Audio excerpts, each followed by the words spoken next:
In our movement bite this evening, I want you to think a little bit about movement or not moving the spine.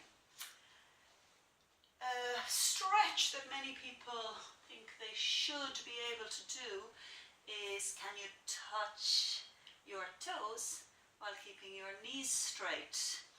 And I want you to really think about, why would we want to do this to the spine? Is there any reason why I would functionally need to touch the floor while keeping my knees straight? And you know what? There isn't. The cost to your spine, potential cost to your spine, versus the benefit to your spine here is not a good ratio. Bend your knees, folks. So see how my hips and my knees are now flexed, and my spine is a little bit happier because it's straighter.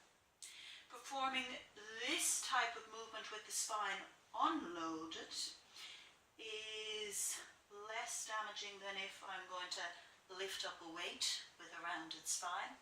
Please don't do that. But we're going to think about how it is to move the spine safely, and this position is where we can achieve that. So classic yoga movement of a cat-camel stretch is a really good way to nourish your spine. So to allow the discs, fascia, deeper connective tissue to get a little bit of unwinding, freeing out, and to bring more nutrients into them, we can work through a nice easy range here.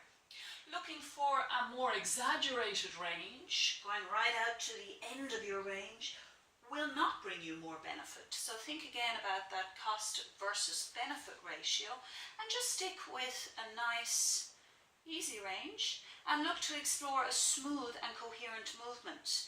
So think about, where in my back do I not move so well, and can I, through this movement, unwind that a little bit more.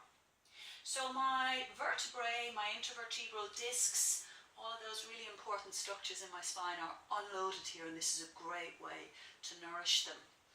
If I'm going to be bending forward in any other context, and as I say, particularly if we're talking about loading, picking up a child, a box of shopping, we need to make sure that we keep the spine in a neutral and supported position.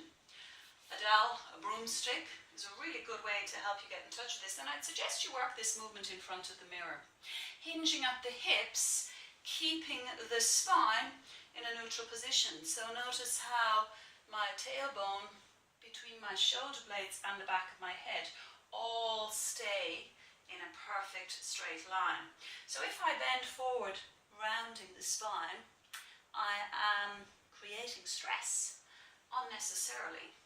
If I work to achieve this lovely, what we call hip hinge movement, this is going to keep my spine healthy for a very long time to come. Enjoy experimenting with our cat-camel, unloaded spine mobility, and our hip hinge movement to establish better mechanics for your spine.